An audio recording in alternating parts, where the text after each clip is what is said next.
Assalamu alaikum. Assalamu alaikum wa rahmatullahi ta'ala wa barakatuh. Alhamdulillah. Salatu wassalamu ala rasulillah wa ala alihi wa sahbihi ajma'in amma ba'd. നമ്മള് സംസാരിച്ചുകൊണ്ടിരുന്നതിന്റെ തുടർച്ചയാണ് ഇവിടെ discuss ചെയ്യാൻ പോകുന്നത്. അതായത് കഴിഞ്ഞ ക്ലാസ്സിൽ നമ്മൾ ഒരു വോയിസ് ഷെയർ ചെയ്തിരുന്നപ്പോൾ ഇസ്ലാമിക് കൺസെപ്റ്റ് ഓഫ് പനിഷ്മെന്റ് എന്നുള്ള വിഷയത്തെക്കുറിച്ച് സംസാരിച്ചിരുന്നു. അത് നിങ്ങളെ സ്ക്രീനിൽ കാണുന്നത് പോലെ അത് നമ്മളിതിനെ വിശദീകരിച്ചിരുന്നതാണ്. അതായത് ഒരു മൂന്ന് കാര്യങ്ങളാണ് അതിൽ പറഞ്ഞത്. ഒന്നെന്ന് പറഞ്ഞാൽ ഒരു കുറ്റം തെളിയിച്ചു കഴിഞ്ഞാൽ കുറ്റവാളിയെ ഏത് വിധേന at any cost he should be punished, he or she must be punished എന്നുള്ളതാണ്. കുറ്റം തെളിയിച്ചു കഴിഞ്ഞാൽ ശിക്ഷ ഉറപ്പാക്കണം എന്നുള്ള ഒന്നാമത്തെ കാര്യം. അതാണ് ഇസ്ലാമിലെ ശിക്ഷാ സമ്പ്രദായത്തിന്റെ ഒരു മൗലികമായ ലക്ഷണം. മറ്റൊന്ന്, there should be no mercy in inflicting the punishment. ഇതിനു മുമ്പ് ഞാൻ പറഞ്ഞിട്ടുണ്ട്, ആന്തരികവും ഭൗതികവുമായ സാഹചര്യങ്ങളിൽ കുറ്റം ഉണ്ടാകാനുള്ള സാഹചര്യങ്ങളെ പരമാവധി ഒഴിവാക്കാനുള്ള ഒരുപാട് നിയമനിർദ്ദേശങ്ങളും ഉപദേശ നിർദ്ദേശങ്ങളും താക്കീതുകളും മാനവിക സമൂഹത്തിന് ഇസ്ലാം നൽകിയതിനു ശേഷമാണ് ശിക്ഷാവിധിയിലേക്ക് കടക്കുന്നത് തന്നെ. അപ്പൊ അത്തരം ഒരു സംവിധാനം സൃഷ്ടിച്ച സമൂഹത്തിന് മാത്രമേ അത്തരത്തിലുള്ള ശിക്ഷാവിധികൾ നിർണ്ണയിക്കാനും അവകാശമുള്ളൂ എന്നാണ് ഞാൻ പറഞ്ഞു വന്നത്.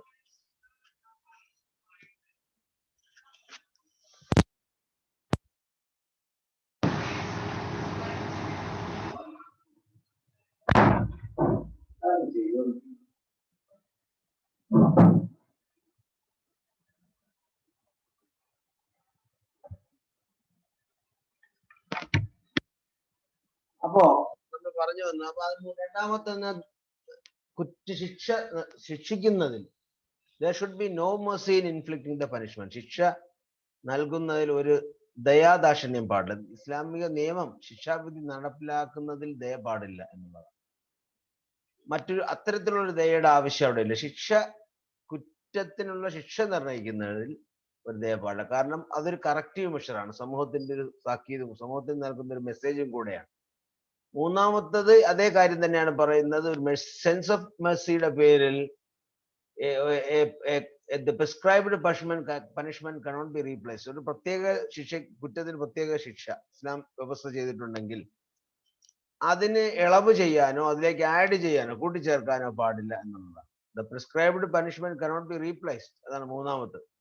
The prescribed punishment cannot be replaced. അത് രണ്ടെണ്ണം ഉണ്ട്. ഒന്നെന്ന് പറയുന്നത്, if the change is due to the sense of mercy, it is disobedience. അതായത് ദയയുടെ അടിസ്ഥാനത്തിലാണ് നിങ്ങൾ അങ്ങനെ ചെയ്യുന്നതെങ്കിൽ അതൊരു ഇസ്ലാമിക പ്രമാണങ്ങളോടുള്ള വെല്ലുവിളിയാണ്, ഒരു അനുസരണക്കേടാണ്.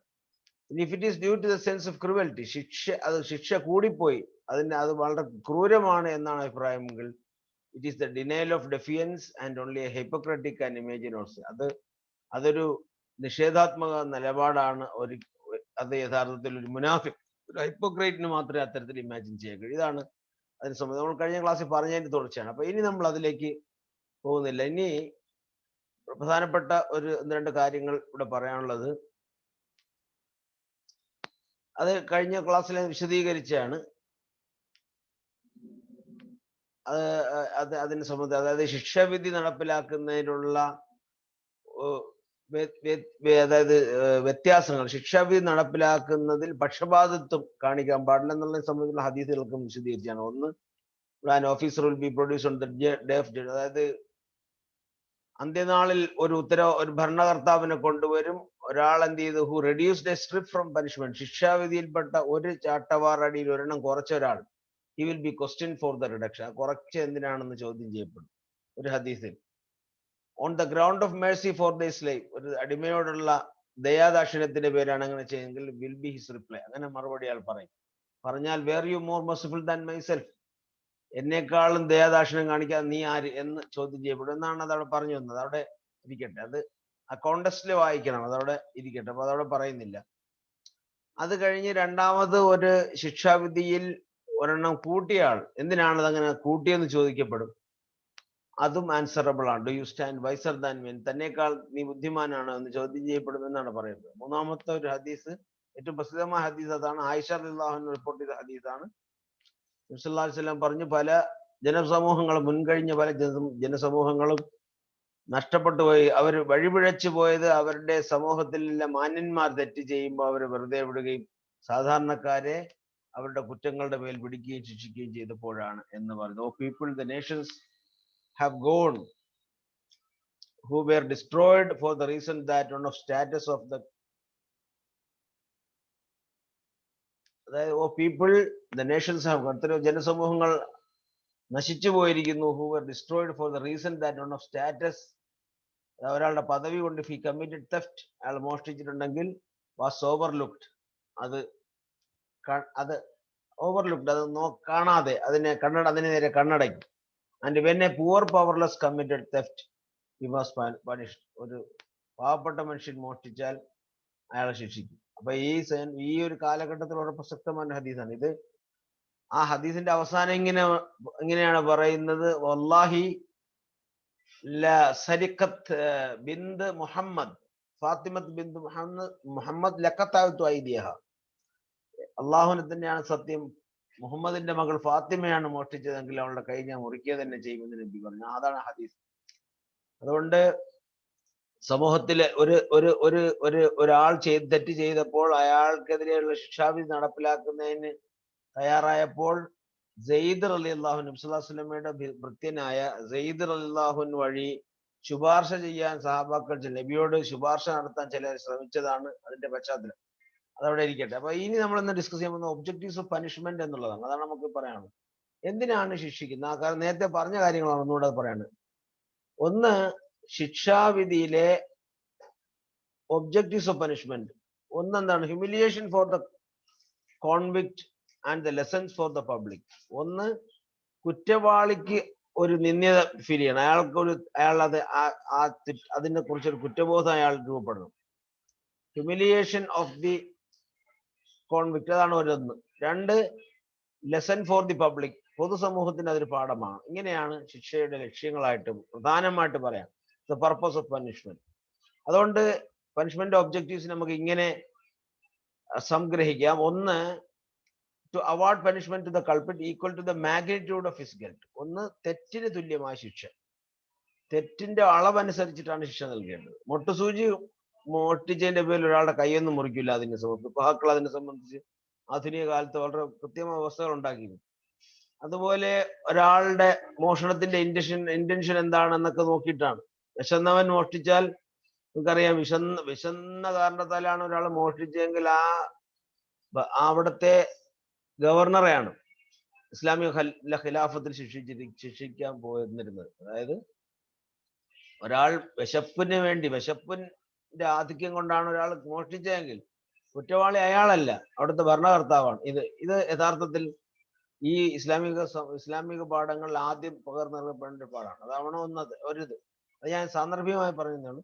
To award punishment to the culprit equal to the magnitude of his guilt, അയാളുടെ കുറ്റത്തിന്റെ അളവനുസരിച്ചുള്ളതാണ് ശിക്ഷ.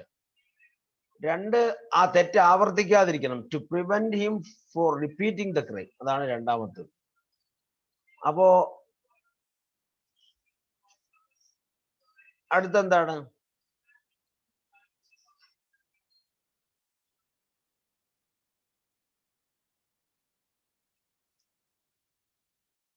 മൂന്നാമത്തത്, to serve a lesson for others, അതാണ് മറ്റുള്ളവർക്കൊരു പാഠമാകണം എന്നുള്ളതാണ്. To serve a lesson for others, മറ്റുള്ളവർക്കൊരു പാഠമാകണം എന്നുള്ളതാണ് മൂന്നാമത്തത്.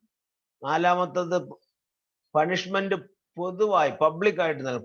Punishment be given publicly so that the officers may not favour anyone while inflicting punishment. അതായത് ശിക്ഷ നൽകാൻ വിധിക്കപ്പെട്ട ഉദ്യോഗസ്ഥന്മാർ ആരെങ്കിലും വെറുതെ വിടുകയോ വേറെ ആരോടെങ്കിലും അവർക്ക് നൽകപ്പെട്ട ശിക്ഷയ്ക്ക് അധികം നൽകുകയോ ഒക്കെ ചെയ്യുന്ന ഒഴിവാക്കാൻ വേണ്ടി ശിക്ഷ നടപ്പിലാക്കേണ്ടത് പൊതുവായിട്ടാണ് എന്നുള്ളതാണ്. Punishment be given publicly so that the officers may not favour anyone while inflicting punishment. This public display will have deterrent effect. ഈ ഇത്തരത്തിലുള്ള പൊതു പ്രദർശനം ചില തെറ്റായ സന്ദേശങ്ങൾ നൽകും എന്നും ഡിറ്ററന്റ് ഇഫക്ട്, അതൊരു വ്യതിരിക്തമായ സന്ദേശം നൽകും. And all those in the public who had inclination of committing crime, അതായത് പൊതുവായി അത് കണ്ടുകൊണ്ടിരിക്കുന്ന തെറ്റ് ചെയ്യാൻ പ്രവണതയുള്ള ആൾക്കാർക്ക് അത്തരത്തിൽ തെറ്റ് ചെയ്യുന്നതിനുള്ള പ്രവണതയെ ശമിപ്പിക്കാൻ അത് ഉപകാരപ്പെടും എന്നുള്ളതാണ്. Will know that they will have to endure such punishment if they commit crime. അതായത് അവർക്ക് മനസ്സിലാകണം അത്തരത്തിലുള്ള തിന്മകളിൽ ഏർപ്പെട്ടാൽ തനിക്കും ഇത്തരത്തിലുള്ള ശിക്ഷകൾ കിട്ടും എന്ന് അവർ മനസ്സിലാക്കണം എന്നുള്ളതാണ്. അപ്പൊ അതാണ് പബ്ലിക്കില്. പക്ഷെ ഇപ്പോ പൊതുസമൂഹം ഇങ്ങനെ പബ്ലിക്കായിട്ട് ശിക്ഷ നൽകുന്നത് ഒരു ആധുനിക സമൂഹത്തിന് ചേർന്നതല്ല എന്നൊക്കെ ഉള്ള അഭിപ്രായ പ്രകടനങ്ങൾ നടത്തിയിട്ടുണ്ട്. യഥാർത്ഥത്തിൽ അതിലെ ഒരു പൊതുവായ അതിന്റെ ബേസിക് ആയ കാഴ്ചപ്പാട് ഇതാണ്. അടുത്തത് പണിഷ്മെന്റിന്റെ മറ്റു ലക്ഷ്യം എന്ന് പറഞ്ഞാൽ protection of honour and chastity എന്നുള്ളതാണ്. ഒരാളുടെ അന്തസ്സിനെ ഉല്ലംഘിച്ചതിന്റെ പേരിൽ നൽകപ്പെടുന്ന ശിക്ഷ. അതാണ് ഒന്ന്. Protection of your honour and chastity. In the modern system very little value is attached to the honour of man and chastity of woman. മനുഷ്യന്റെ ഒരു പുരുഷന്റെ അന്തസ്, ഒരു സ്ത്രീയുടെ ചാരിത്രം, ഈ കാര്യങ്ങളിൽ വളരെ മൗലികമായ വ്യക്തിപരമായ ഒരു മനുഷ്യ സ്വാതന്ത്ര്യത്തെ വളരെ ഉയർന്ന മൂല്യത്തോടെയാണ് ഇസ്ലാം കാണുന്നത്. ഇത് ആധുനിക സമൂഹങ്ങളിൽ വളരെ അത്ര ഗൗരവത്തോടെ കാണാത്തത് കൊണ്ടാണ് ഇത്തരത്തിലുള്ള ക്രൈമുകൾ ധാരാളം വർദ്ധിക്കാൻ കാരണം. അതുകൊണ്ട് protection of honour and chastity എന്നുള്ള പ്രധാനം. അപ്പൊ എന്ന് പറഞ്ഞാൽ ചാസ്റ്റിറ്റി ഓഫ് വുമൺ പ്രധാനമായിട്ടും അതാണ്. ഒരു കദഫുൽ മുഹ്സനാത്ത്, അതായത് 7 വൻപാവങ്ങളുടെ കൂട്ടത്തിൽ എണ്ണപ്പെട്ട ഒന്നാണ് ചാരിത്രവാദികളായ സ്ത്രീകളെ കുറിച്ച് അപഖ്യാതി പറഞ്ഞു വരുത്തുക. അതിന് ശരിക്ക് വളരെ കടുത്ത ശിക്ഷയാണ് നൽകിയത്. വളരെ വളരെ ഹദ് നിർണയിച്ചിട്ടുള്ള ശിക്ഷയാണ്, എണ്ണി പറഞ്ഞിട്ടുള്ള ശിക്ഷയാണ്. അതുപോലെയാണ് ഒരു മനുഷ്യന്റെ സ്വത്തിനും ജീവനും അവന്റെ അന്തസ്സിനും കോട്ടം തട്ടുന്ന ഏത് പ്രവൃത്തിയും വളരെ വലിയ ഗൗരവത്തോടെ ഇസ്ലാം വലിയ ക്രൈമായിട്ടാണ് കാണുന്നത്. അതുകൊണ്ട് we find that fornication is not a crime, no crime under the modern system. അതുകൊണ്ട് ആൾക്കാരെ വ്യക്തിഹത്യ നടത്തുന്നതും ഫോർണിക്കേഷൻ നടത്തുന്നത് അതിന് ആധുനിക സമൂഹങ്ങൾ വളരെ വലിയ കുറ്റമായിട്ട്, അത് താരതമ്യേന ചെറിയ കുറ്റമായിട്ടാണ്. അതുകൊണ്ടാണ് ആൾക്കാർക്ക് എന്ത് തോന്നിയ ആൾക്കാർക്കെതിരെ പറയാൻ കഴിയും. അതുകൊണ്ട് മാനനഷ്ടത്തിന്റെ കേസ് കൊടുക്കുന്നത് ഇന്ന് ആധുനിക സമൂഹത്തിൽ നമ്മുടെ ഇന്ത്യൻ ലീഗൽ സിസ്റ്റത്തിൽ വളരെ ചെറിയ കേസാണ്, വളരെ മാഗ്നിറ്റ്യൂഡ് ആൾക്കാർ നിരന്തരം കൊടുക്കുന്നതാണ്. പക്ഷെ അതൊന്നും എവിടെ എത്താറില്ല എന്നുള്ളത്. അപ്പൊ അതുകൊണ്ട് എന്നാൽ ഇസ്ലാം ഫോർണിക്കേഷൻ വളരെ വലിയ തെറ്റായിട്ട് കാണും. അതുപോലെയാണ് വ്യഭിചാരം. Adultery is a crime to the extent that adulterer has infringed the right of a husband. ഒരു സ്ത്രീയെ, ഒരു വിവാഹിതയുമായി വ്യഭിചരിക്കുന്ന ഒരു പുരുഷനെ സംബന്ധിച്ചോളം അയാള് ചെയ്യുന്ന ഏറ്റവും വലിയ തെറ്റ് അവളുടെ ഭർത്താവിന്റെ അവകാശത്തെ ഹനിക്കുന്നു എന്നുള്ളതാണ്. അപ്പൊ അത് ഈ അർത്ഥത്തിൽ തിരിച്ചു. അപ്പൊ ഇതാണ് അതിന്റെ ഒരു മാനദണ്ഡം. അടുത്തത് നോക്കൂ,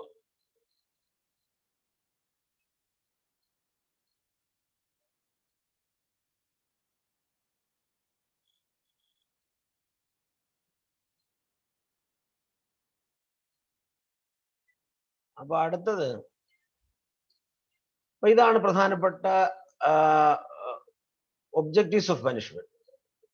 ഇനി പ്രധാനപ്പെട്ട ചില കാര്യങ്ങൾ, ഈ എങ്ങനെയാണ് ഇസ്ലാം മനുഷ്യന്റെ ജീവനും സ്വത്തിനെയും കാണുന്നതെന്ന് നോക്കാം. Islam assigns priority to the value attached to the chastity of human and to the respect and honour of men. അതവിടെ പറഞ്ഞു.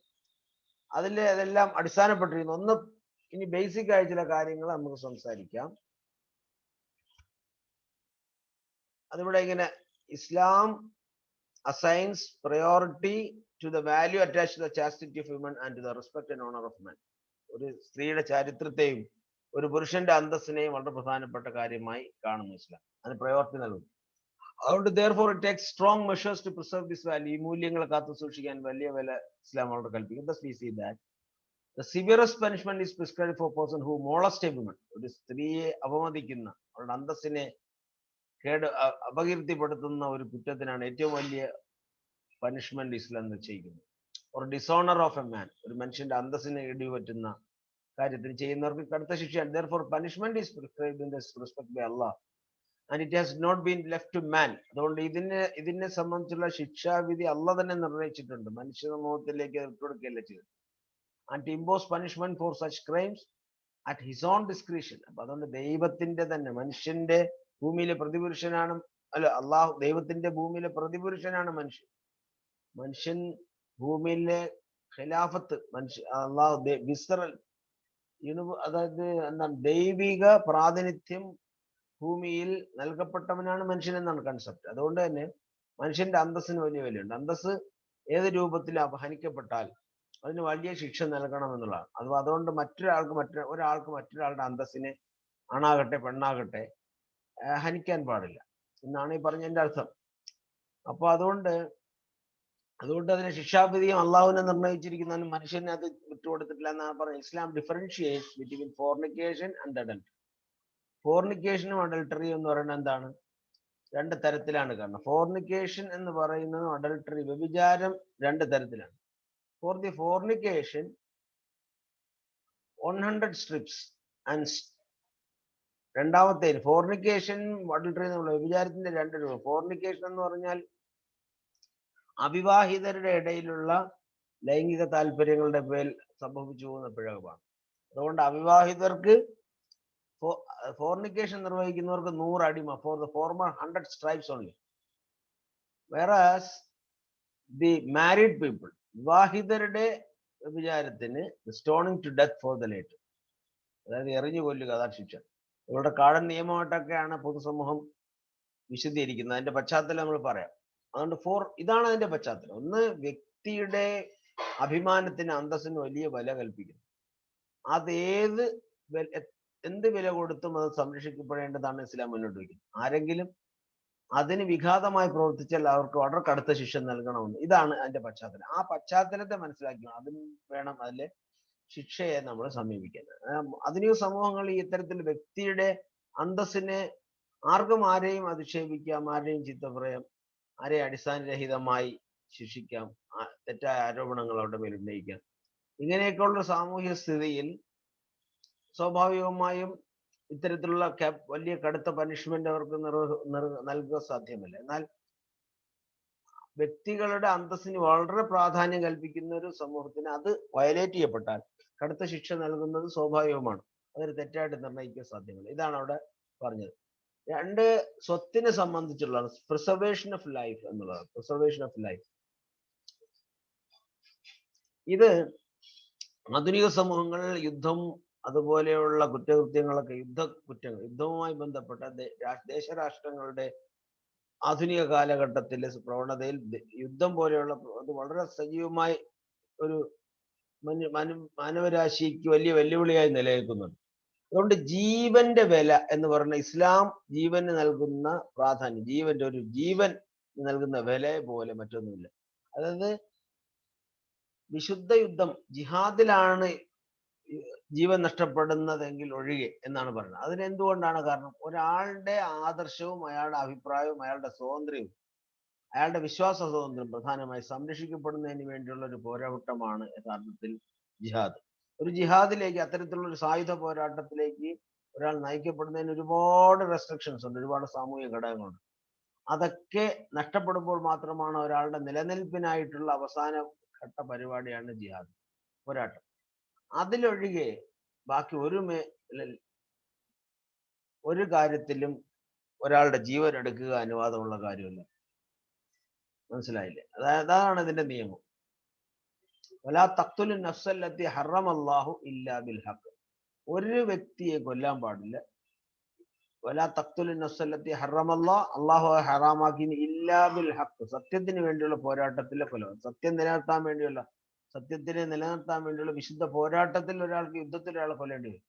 അപ്പൊ അതിരുകളുടെ, ബോർഡറുകളുടെ പേരിലോ മറ്റു തരത്തിലുള്ള തർക്കങ്ങളുടെ പേരിലോ സാമ്പത്തികങ്ങളുടെ പേരിലോ രാഷ്ട്രങ്ങൾ തമ്മിൽ നടക്കുന്ന യുദ്ധമൊന്നും അല്ല യഥാർത്ഥത്തിൽ ജിഹാദ് എന്ന് പറയുന്നത്. ജിഹാദ് എന്ന് പറയുന്നത് അവിടുത്തെ ജനവിഭാഗങ്ങൾ തങ്ങളുടെ വിശ്വാസ സംരക്ഷണത്തിന്, തങ്ങളുടെ അവകാശങ്ങൾക്ക് വേണ്ടി നടത്തുന്ന പോരാട്ടത്തെയാണ്. അത് ഇസ്ലാം വളരെ വലിയ അർത്ഥത്തിൽ അംഗീകരിക്കുന്നു എന്നുള്ളതാണ്. അപ്പൊ ഇവിടെ നമുക്ക് നോക്കാം എന്താണ് പ്രിസർവേഷൻ ഓഫ് ലൈഫ് എന്ന് പറയുന്നത്. സ്വത്ത് വളരെ പ്രധാനപ്പെട്ട ഒരു കാര്യം. ജീവൻ എന്ന് പറയും പ്രിസർവേഷൻ ഓഫ് ലൈഫ്. ഇതാണ് നമ്മൾ സംസാരിക്കുന്നത്. അപ്പൊ ആദ്യം പ്രിസർവേഷൻ ഓഫ് ലൈഫാണ്. ഒരു മനുഷ്യന്റെ സ്വത്തിന് വലിയ വിലയാണ് കൽപ്പിച്ചിരിക്കുന്നത്. അതുകൊണ്ട് in the modern system apparently importance is attached to the life of a man, but the state has become a party in all such cases instead of satisfying the aggrieved. പലപ്പോഴും ആക്ഷേപകന്റെ, തനിക്ക് നീതി നിഷേധിക്കപ്പെട്ടവൻ നൽകുന്ന ആക്ഷേപകനോടൊപ്പം അല്ല ഭരണകൂടം പലപ്പോഴും ഇരയോടൊപ്പം അല്ല നിൽക്കുന്നത്, ഒപ്രസറോടൊപ്പമാണ്, അതായത് അക്രമിയോടൊപ്പമാണ്, വേട്ടക്കാരനോടൊപ്പം നിലകൊള്ളുന്ന സമീപനമാണ് പലപ്പോഴും ഈ വിഷയത്തിൽ നമ്മൾ കാണുന്നത്. ആധുനിക സമൂഹങ്ങളിൽ നമുക്ക് ധാരാളം അത്തരത്തിലുള്ള ഉദാഹരണങ്ങൾ കാണാം. അപ്പൊ അതുകൊണ്ട് ഇവിടുത്തെ വിഷയം എന്ന് പറയുന്നത്, therefore the state punishes a criminal unmindful of the fact that the revenge exists or is washed out of the mind of agreement. അതുകൊണ്ട് രാഷ്ട്രം ഭരണകൂടം തന്നെ ശിക്ഷിക്കണം, ഒരു ക്രിമിനലിനെ ശിക്ഷിക്കണം, unmindful of the fact that revenge exists or is washed out of the mind of agreement. അതായത് പ്രതികാരം ആക്രമിക്കപ്പെട്ടവന്റെ മനസ്സിൽ നിലനിൽക്കാത്തവണ്ണം, അത് അവിടെ നിന്ന് കഴുകിക്കളയത്തക്കവണ്ണം, അവന്റെ മനസ്സിന് തൃപ്തിയാകത്തക്കവണ്ണം കുറ്റവാളി ഒപ്രസർ ശിക്ഷിക്കപ്പെട്ടിരിക്കണം. എങ്കിൽ മാത്രമേ അതൃപ്തിയുള്ള, അതായത് അഗ്രീവ്ഡ് ആയിട്ടുള്ള ആളുടെ അതൃപ്തി മാറിക്കിട്ടുള്ളൂ. അത് പ്രധാനപ്പെട്ട കാര്യം. Under this legal system neither revenge is removed no is the, അതായത് ആധുനിക സമൂഹങ്ങളിലെ ശിക്ഷാരീതികൾ പലപ്പോഴും കുറ്റവാളിക്ക് അവൻ അർഹിക്കുന്ന ശിക്ഷ ലഭിക്കാതെ പോകുന്നത് കൊണ്ട് ആക്രമിക്കപ്പെട്ടവന്റെ, കൊല്ലപ്പെട്ടവന്റെ ബന്ധുക്കൾക്ക് അവരുടെ മനസ്സിൽ നിന്ന് ഒരിക്കലും പ്രതികാരം മാഞ്ഞു പോകുന്നില്ല, അവരുടെ അസ്വസ്ഥത നീങ്ങിപ്പോകുന്നില്ല. ഇതാണ് പിന്നീടുള്ള പല ക്രൈമുകൾക്കും കാരണമാകുന്നത്. അതുകൊണ്ട് under the Islamic legal system an equal right of revenge is permitted. Eye for eye, ear for ear, limb for limb, life is life, life is for life. ഇതാണ് അൽ ഐനു ബിൽ ഐനി അൽ ഉദ്നു ബിൽ ഉദ്നി അർരിജ്ലു ബിൽ റിജ്ൽ അന്നഫ്സു ബിൻ നഫ്സ്, ഇങ്ങനെയാണ് അർത്ഥം. അതായത് അങ്ങനെ വിശദമായി, അതിന് വളരെ സ്വതന്ത്രം അന്നഫ്സു ബിൻ നഫ്സ്, അൽ ഹുർറു ബിൽ ഹുർരി വൽ അബ്ദു ബിൽ അബ്ദി വൽ ഉൻസാ ബിൽ ഉൻസാ എന്നൊക്കെ അതിനെ പറഞ്ഞ് ഞാൻ വിശദീകരിച്ചിരുന്നു. അതായത് കണ്ണിന് കണ്ണ്, ചെവിക്ക് ചെവി, കാലിന് കാല്, ആരാണോ. അപ്പൊ അത്ര വളരെ ഇതൊരു കാടൻ നിയമമായിട്ടാണ് പലപ്പോഴും വ്യാഖ്യാനിക്കുക. യഥാർത്ഥത്തിൽ വളരെ ഇതൊരു ഇമ്പാർഷ്യൽ ജസ്റ്റിസ് ആണ്. ഒരാളുടെ കണ്ണാണ് ഒരാളെ ചുവന്നെടുത്തിട്ടുണ്ടെങ്കിൽ പ്രതിക്രിയ കണ്ണിന്മേൽ നടത്തും, കാതാണെങ്കിൽ അങ്ങനെ. ഇതൊക്കെ അബദ്ധവശാൽ സംഭവിച്ച വിഷയത്തിലൊന്നും അല്ല സംഭവിക്കുന്നത്. വളരെ വളരെ കരുതിക്കൂട്ടി നടത്തിയിട്ടുള്ള, അതൊക്കെ വിചാരണ കോടതികളിൽ വിചാരണ ചെയ്ത് തെളിയിച്ചതിന് ശേഷമാണ് ശിക്ഷാവിധികൾ നടപ്പിലാക്കുക. അല്ലാതെ പൊതുവെ പൊതുസമൂഹം കാണുന്ന പോലെ ഇസ്ലാമിക സമൂഹം യാതൊരു വിചാരണയും ഇല്ലാതെ ഇപ്പോഴേ പിടിച്ചുകൊണ്ടുപോയി നടപ്പിലാക്കുകയല്ല ചെയ്യുന്നത്. അത് നമ്മൾ ഈ സാന്ദർഭികമായി മനസ്സിലാക്കണം. അതുപോലെ സ്വതന്ത്രന്, പൗരാണിക കാലത്ത് സ്വതന്ത്രൻ, അടിമയ്ക്ക് അടിമ, ആണിനാണ്, പെണ്ണിന് പെണ്ണിങ്ങനെ, അൽ അബ്ദു ബിൽ അബ്ദി വല്ലുൻസാ ബിൽ ഉൻസാ, പെണ്ണിനാണ് തെറ്റ്, പെണ്ണിനെയാണ് ആക്രമിച്ചത്, അതിന്റെ പ്രതിക്രിയ പെണ്ണിനോടാണ്. അതായത് ആണ് ചെയ്ത തെറ്റിന് ഒരു പെണ്ണിന് ബലിയാടാക്കുന്ന രൂപത്തിലൊന്നും പറ്റില്ല. പല സമൂഹങ്ങളും അങ്ങനെ ചില അതായത് ഇസ്ലാമിക നിയമത്തിലെ ശിക്ഷ നേരത്തെ സൂചിപ്പിച്ചതുപോലെ ദയയുടെ പേരിലോ ശിക്ഷാരീതി കാഠിന്യമേറിയതാണെന്നതിന്റെ പേരിലോ ശിക്ഷയിൽ കൂട്ടാനോ കുറയ്ക്കാനോ ഉള്ള അവകാശമില്ലായ്മ, അത് പ്രധാനപ്പെട്ട കാര്യമാണ്. അപ്പൊ അതാണ് നമ്മള് but this right of a person who receives injury or of his heir and not the state as is in the other legal system. അതുകൊണ്ട് but this is the right of a person who received injury or of his heir not the state as in the other legal system. ഇതാണ് മറ്റൊരു പ്രധാനപ്പെട്ടത്. ഇസ്ലാമിക നിയമവ്യവസ്ഥയിൽ ഒരാളെ കൊന്നു കഴിഞ്ഞാൽ കൊല്ലപ്പെട്ടവന്റെ ബന്ധുക്കൾക്ക് കൊന്നവന്റെ പ്രതിക്രിയ ചെയ്യാനുള്ള സ്വാതന്ത്ര്യം, അത് ഭരണകൂടം അതിൽ നിന്ന് മാറി നിൽക്കും. അവരോട് ചോദിക്കും. അവരാണ് ശരിക്കും ഇസ്ലാമിക ശിക്ഷാവിധിയുടെ പ്രസക്തമായ നിയമവ്യവസ്ഥകൾ അവിടെ നിലനിർത്തിക്കൊണ്ട് അവർക്കാണ് ഇയാൾക്ക് മാപ്പ് കൊടുക്കുകയും ചെയ്യാം, ഇയാൾക്ക് ശിക്ഷ വേണമെന്ന് വാശി പിടിക്കുകയും ചെയ്യാം. ശിക്ഷ വേണമെന്നാണെങ്കിൽ അത് തെളിയിക്കപ്പെട്ടു കഴിഞ്ഞാൽ ആ ശിക്ഷ നടപ്പിലാക്കാൻ ഭരണകൂടം ബാധ്യസ്ഥമാണ്. നടപ്പിലാക്കി കൊടുക്കേണ്ടത് ഭരണകൂടമാണ്, അല്ലാതെ ബന്ധുക്കളല്ല. ഇതാണ് അത് ഈ നിയമം. This is the right of a person who received injury or of his heir and not the state as seen in the other legal system. മറ്റ് ലീഗൽ സിസ്റ്റത്തിലെ സ്റ്റേറ്റ് ആണ് ഈ കുറ്റത്തിന് പര്യാപ്തമായ ശിക്ഷ എത്രയും നിർണ്ണയിക്കുന്നത്. പക്ഷേ ശിക്ഷയുടെ ഇസ്ലാമിക വ്യവസ്ഥയ്ക്ക് അടിസ്ഥാനമായി തന്നെ ആ കുറ്റം തെളിയിക്കുന്നതും ഭരണകൂടത്തിന്റെ ഉത്തരവാദിത്വം തന്നെ. പക്ഷെ മരിച്ച ആളുടെ ബന്ധുക്കൾക്കാണ് അത് ആ ശിക്ഷ അയാൾ നടപ്പിലാക്കണോ അത് അയാൾക്ക് മാപ്പ് കൊടുക്കണോ തീരുമാനം. ഈ മാപ്പ് കൊടുക്കുന്ന ഒരിക്കലും ഇന്ത്യയിലിപ്പോ നമ്മുടെ മറ്റു വ്യവസ്ഥകളിലൊക്കെ ഇന്ത്യൻ പ്രസിഡന്റിന് അല്ലെങ്കിൽ ഭരണകൂടത്തിന്റെ തലവന് മാപ്പ് കൊടുക്കാനുള്ള സവിശേഷമായ അധികാരമുണ്ട്. പക്ഷെ ഒരു ഇസ്ലാമിക നിയമവ്യവസ്ഥയിൽ ഭരണകൂടത്തിന്റെ തലവന് അത്തരത്തിൽ യാതൊരു അവകാശമില്ല മാപ്പ് കൊടുക്കാനുള്ള. മറിച്ച് അയാളുടെ കുറ്റം തെളിയിക്കപ്പെട്ടു കഴിഞ്ഞാൽ അയാളുടെ ശിക്ഷ നടപ്പിലാക്കുക എന്ന ഉത്തരവാദിത്തമാണ് ഭരണകൂടത്തിനുള്ളത്. അവരുടെ ബന്ധുക്കൾക്ക് വേണമെങ്കിൽ മാപ്പ് കൊടുക്കും. അതുകൊണ്ട് therefore the aggrieved can forgive the accused or demand compensation instead of it. ഇങ്ങനെയും ചെയ്യും. ഒന്നുകിൽ രണ്ട് തരത്തിൽ, അതായത് കൊല്ലപ്പെട്ടവന്റെ അല്ലെങ്കിൽ ഏതെങ്കിലും തരത്തിൽ ആക്രമിക്കപ്പെട്ടവന്റെ ബന്ധുക്കൾക്ക് കുറ്റം ചെയ്തവന്റെ അക്യൂസ്ഡിന്റെ പേരുള്ള മാപ്പ് കൊടുത്തുകൊണ്ട് അയാളുടെ നിന്ന് കോമ്പൻസേഷൻ വാങ്ങിച്ചുകൊണ്ട് മാപ്പ് കൊടുക്കാം. കോമ്പൻസേഷൻ വാങ്ങിക്കാതെ മാപ്പ് കൊടുക്കാം. കോമ്പൻസേഷൻ അതായത് ദിയത്ത് എന്നാണ് പറയുന്നത്. അതായത് ഒരാളെ കൊന്നാൽ കൊല്ലപ്പെട്ടവന്റെ ബന്ധുക്കൾക്ക് കൊന്നവനിൽ നിന്ന് ഒരു നഷ്ടപരിഹാരം ഈടാക്കിക്കൊണ്ട് വലിയൊരു ഹ്യൂജ് എമൗണ്ട് നഷ്ടപരിഹാരം ഈടാക്കിക്കൊണ്ട് പ്രതിക്രിയയിൽ നിന്ന് അയാൾക്ക് മാപ്പ് കൊടുക്കാം. ഇനി ഒരു നഷ്ടപരിഹാരം വാങ്ങാതെയും മാപ്പ് കൊടുക്കാം. പക്ഷെ അത് അവന്റെ ബന്ധുക്കൾക്ക് മാത്രം അവകാശപ്പെടാൻ, ഭരണകൂടത്തിനല്ല.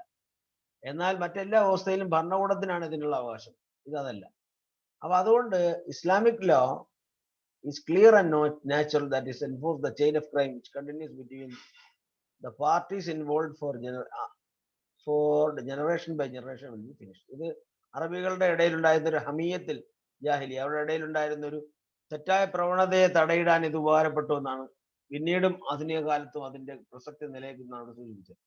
ഇസ്ലാമിക നിയമം വളരെ കൃത്യമാണ്. Islamic law is clear and natural, പ്രകൃതി സഹമാണ്. That is enforce the chain of crime which continues between two parties involved for generation by generation will be finished. തലമുറകളിലേക്ക് കൈമാറ്റപ്പെടുന്ന ഒരു പ്രതികാരം.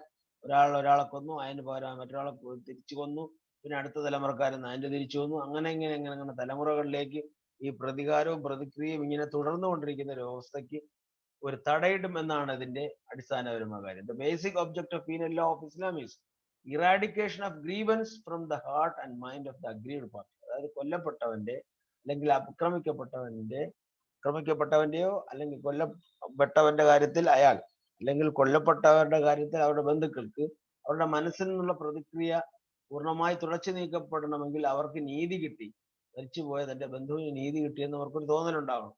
അത് കൃത്യമായ ഇടപെടലുകളിലൂടെ ഭരണകൂടം ആ ശിക്ഷാവിധി കൃത്യമായി നടപ്പിലാക്കിക്കൊണ്ടായിരിക്കും. യാതൊരു തരത്തിലുള്ള മെസ്സിയും ബാഹ്യമായ സമ്മർദ്ദവും ആ വിഷയത്തിൽ ഉണ്ടാകാൻ പാടില്ല എന്നുള്ളതാണ് ഇതിന്റെ ഒരു അവസ്ഥ. രണ്ടാമത്തെ പോയിന്റ് നമ്മൾ ഡിസ്കസ് ചെയ്യാൻ പോകുന്നത് പ്രിസർവേഷൻ ഓഫ് പ്രോപ്പർട്ടി. ഒരാളുടെ ജീവനെ പോലെ തന്നെയാണ് അല ഇന്ന ദിമാക്കും അംവാലക്കും ഹറാമുൻ അലൈക്കും കഹുറുമത്തി യോമിക്കും ഹാദ കഹുറുമത്തി ബലദിക്കും ഹാദ കഹുറുമത്തി ഷഹരിക്കും ഹാദ കഹുറുമത്തി യൗമിക്കും ഹാദ. ഇത് ഹജ്ജത്തിൽ ഉദാഹരണം പ്രവാചകൻ സ്വല്ലല്ലാഹു അലൈഹി വസല്ലം പറഞ്ഞാണ്. അതായത് ദുൽഹജ്ജ് 9 അറഫ പ്രഭാഷണത്തിൽ പറഞ്ഞാണ്. അതായത് നിങ്ങളുടെ അംഫുസക്കും അംവാലക്കും ഹറാമുൻ അലൈക്കും, അതായത് നിങ്ങളുടെ ശരീരവും ജീവനും അതുപോലെ സ്വത്തും പവിത്രമാണ്. എത്രത്തോളം പവിത്രമാണ്? ഇന്നത്തെ ഈ ദിവസത്തിന്റെ ദുൽഹജ്ജ് 9 എന്ന് പറയുന്ന പവിത്രമായ ദുൽഹജ്ജ് 9 10 ദിവസങ്ങൾ, ദുൽഹജ്ജ് 1 മുതൽ 10 വരെ അടങ്ങുന്ന ഈ ദിവസങ്ങളാണ് ഏറ്റവും അയ്യാമുൽ അഷ്റാണ്, വലിയ പവിത്രമായ ദിവസങ്ങൾ എന്നാണ് ഇസ്ലാമിലെ വിശ്വാസ പ്രമാണം പറയുന്നത്. അതുപോലെ അതിൽ 9ഉം 10ഉം അതിൽ ഏറ്റവും പവിത്രമാണ്. അതിൽ ആ 9ന്റെ ദിവസത്തിലാണ് പറഞ്ഞത്. ഈ ദിവസത്തിന്റെ പവിത്രത പോലെ, അത് പ്രഖ്യാപിച്ച മക്ക പട്ടണത്തിന്റെ പവിത്രത പോലെ, ആ മാസത്തിന്റെ പവിത്രത പോലെ, ആ ദിവസത്തിന്റെ പവിത്രത പോലെ, ആ മാസത്തിന്റെ പവിത്രത പോലെ, അത് പ്രഖ്യാപിച്ച സ്ഥലത്തിന്റെ പവിത്രത, അതിന് എത്രത്തോളം പവിത്രത കൽപ്പിക്കപ്പെടുന്നുവോ ഇസ്ലാമിക സമൂഹം, അതുപോലെ പവിത്രമാണ് ഓരോ മനുഷ്യന്റെയും ജീവനും സ്വത്തും. അതാണ് അതിന്റെ കാഴ്ച. In the Islamic law system highest values attached to the property and there is distinction between a man of the upper class and a common man. അതുകൊണ്ട് in order to protect machines and palaces sometimes hundreds of persons are shot dead. അതുകൊണ്ടാണ് ചില സ്വത്തുവകകളും ചില കൊട്ടാരങ്ങളും സംരക്ഷിക്കാൻ വേണ്ടി ആയിരങ്ങളുടെ ജീവാഹുതി ഉണ്ടായിട്ടുണ്ട്. There is nothing in the so-called modern legal system to redress the aggrievement. പക്ഷേ അത്തരത്തിലുള്ള ചെറിയ പല ആധുനിക സമൂഹങ്ങളിലെ ചില മെഷീനറികൾ സംരക്ഷിക്കാൻ, ചില കൊട്ടാരങ്ങൾ സംരക്ഷിക്കാൻ വേണ്ടി ആയിരക്കണക്കിന് ആൾക്കാരെ കൊല്ലപ്പെട്ടിട്ടുണ്ട്. പക്ഷെ there is nothing in the so-called modern legal system to redress the aggrievement. അത്തരത്തിൽ കുറ്റം ചെയ്തവർക്കെതിരെ നടപടികൾ സ്വീകരിക്കാൻ ആധുനിക സമൂഹങ്ങൾ പലപ്പോഴും പരാജയപ്പെട്ടിട്ടുണ്ട്. No such class distinction exists in Islam. അത്തരത്തിലുള്ള ഒരു ക്ലാസ് ഡിസ്റ്റിങ്ഷൻ രാജാവും പ്രജയും തമ്മിൽ, സമ്പന്നനും ഒരു അപ്പർ ക്ലാസ്സിലുള്ള ആളും സാധാരണ മനുഷ്യനും തമ്മിൽ അങ്ങനെ വ്യത്യാസമൊന്നും കൽപ്പിക്കാൻ പാടില്ല. ഓരോ മനുഷ്യന്റെ ജീവനും അവന്റെ പ്രോപ്പർട്ടിയും പവിത്രമാണെന്ന് സംരക്ഷിക്കപ്പെടേണ്ടത് തന്നെയാണെന്നാണ് അതിലുള്ള ഒരു കാഴ്ചപ്പാട്. അടുത്തത് Islam distinguishes between theft and dacoit. അതൊക്കെ ബന്ധപ്പെട്ട് അതായത് കൊണ്ട് മോഷണം, കൊള്ള, തട്ടിപ്പറിക്കൽ, bribery, dishonesty, criminal breach of trust, ഇതൊക്കെ ഇതിന്റെ പരിധിയിൽ വരുന്നതാണ്. സത്തിന്റെ പവിത്രതയുമായി ബന്ധപ്പെട്ടിട്ടാണ് ഇസ്ലാം ഡിസ്റ്റിങ്വിഷ് ബിറ്റ്വീൻ തെഫ്റ്റ്, മോഷണം, കൊള്ള, അതുപോലെ ബ്രൈബറി എന്ന് പറഞ്ഞ കൈക്കൂലി, ഡിസോണസ്റ്റി സത്യസന്ധതയില്ലായ്മ, ക്രിമിനൽ ബ്രീച്ച് ഓഫ് ട്രസ്റ്റ് അതായത് കുറ്റകരമായ വിശ്വാസവഞ്ചന, ഇതൊക്കെ ഇത്തരത്തിലുള്ള കടുത്ത ശിക്ഷ നൽകാൻ പര്യാപ്തമായ കുറ്റങ്ങളാണ്. Punishment for theft and dacoit are prescribed by Allah and no can make any change in it. മോഷണത്തിലോ കൊള്ളയിലോ യാതൊരു വിട്ടുവീഴ്ചയില്ല. കൃത്യമായി ഇസ്ലാമിക ഭരണകൂടത്തിന്റെ ഈ ശിക്ഷ നമ്മുടെയൊക്കെ സമൂഹത്തിൽ നടപ്പിലാക്കാൻ ശ്രമിച്ചാൽ യഥാർത്ഥത്തിൽ ഈ അഴിമതിയുമായി ബന്ധപ്പെട്ട, പൊതുമുതൽ കക്കുന്നതുമായി ബന്ധപ്പെട്ട തെറ്റുകളൊക്കെ ഏതളവോളം കുറയുമെന്ന് നമ്മൾ ആലോചിക്കണം. പരസ്യമായ ഒരാളുടെ കൈ മുറിക്കപ്പെടുക എന്നുള്ളതിനേക്കാൾ അപമാനം മറ്റൊന്നുമില്ല, തെളിയിക്കപ്പെടുക. അപ്പൊ അതുകൊണ്ട് തന്നെ ഈ മോഷണം എന്ന് പറഞ്ഞ നേരെ പോയി ഒരാൾ കാണാതെ മറ്റൊരാളുടെ സ്വത്തുനിന്ന് കുറച്ച് സാധനം മോഷ്ടിച്ചോണ്ട് പോകണ മാത്രമല്ല, ഭൂസ്വത്തുക്കളെ വ്യാപകമായി കൊള്ളയടിക്കുന്നതടക്കം, അതുപോലെ പ്രകൃതി വിഭവങ്ങളെ അനിയന്ത്രിതമായി ഭരണകൂടത്തിന്റെ നിയമത്തിന് അതീതമായി ചൂഷണം ചെയ്യുന്ന അടക്കമുള്ള കുറ്റങ്ങൾക്ക് ഇത്തരത്തിലുള്ള ശിക്ഷ ലഭിക്കേണ്ടതുണ്ട് എന്നാണ് നമ്മൾ മനസ്സിലാക്കുന്നത്. As regards to punishment for embezzlement, it is left to the description of qadi. Embezzlement എന്ന് പറയുന്നതിന്റെ വാക്കിന്റെ മീനിങ് എനിക്ക് കിട്ടിയിട്ടില്ല, ഞാൻ നോക്കിയിട്ട് നിങ്ങൾക്ക് പറയാം. അത് കാളിയുടെ ഡിസ്ക്രിപ്ഷന് വിധേയമാണെന്നാണ് പറയുന്നത്. There is also distinction the crime of theft of eatables. അതാണ് ഭക്ഷണ സാധനങ്ങളുടെ മോഷണത്തിന് ആ ശിക്ഷ ഇല്ല എന്ന് മനസ്സിലാക്കണം. That is fruits, vegetables etcetera in regard of inflicting prescribed punishment. ഈ കൈമുറിക്കുന്ന പോലത്തെ തെറ്റ്, തിന്നുന്ന സാധനം, ഫ്രൂട്ട്സ്, വെജിറ്റബിൾസ്, അത്തരം മോഷണങ്ങൾ ഒരാളുടെ വിശപ്പിന്റെ കാരണത്താൽ അല്ലെങ്കിൽ ഒരാളുടെ അടിസ്ഥാന വികാരങ്ങൾ ഭക്ഷണമാണ്, അതിനു വേണ്ടി നടത്തുന്ന ആ മോഷണം ഒരുപക്ഷെ ഈ ക്യാപിറ്റൽ പണിഷ്മെന്റ് പോലെയുള്ള കൈമുറിക്കുന്ന തരത്തിലുള്ള വലിയ ശിക്ഷയ്ക്ക് കണക്കാക്കാൻ കഴിയില്ല. അതൊക്കെ കൃത്യമായി പറഞ്ഞു. Person who steals to appease his hunger cannot be punished if he steals an eatable to keep his soul and body together. ഒരാളുടെ ജീവനും ആത്മാവും നിലനിർത്തുന്നതിന് വേണ്ടി ഒരാൾ മോഷ്ടിക്കുന്നതാണ് ഭക്ഷണ സാധനം. അതിന്റെ പേരിൽ എന്ത് ചെയ്യാൻ പാടില്ല, ഒരാൾ ശിക്ഷിക്കാൻ പാടില്ല. അപ്പോൾ പട്ടിണിപ്പാവമായിട്ടുള്ള മനുഷ്യൻ നിവർത്തികേട് കൊണ്ട് നടത്തിയ മോഷണം കൃത്യമായി വിചാരണ ചെയ്ത് കണ്ടുപിടിക്കാൻ ആധുനിക സമൂഹത്തിന് കഴിയും. അപ്പൊ അത്തരത്തിലുള്ള ഈ വലിയ കൈമുറിക്കുക, മുട്ടസൂചി കെട്ടതിന് കൈമുറിക്കും എന്നുള്ള രൂപത്തിലുള്ള പ്രചരണമാണ് ഇസ്ലാമിനെതിരെ നടത്തുന്നത്. യഥാർത്ഥത്തിൽ അത് വസ്തുതാപരമായി ശരിയല്ല.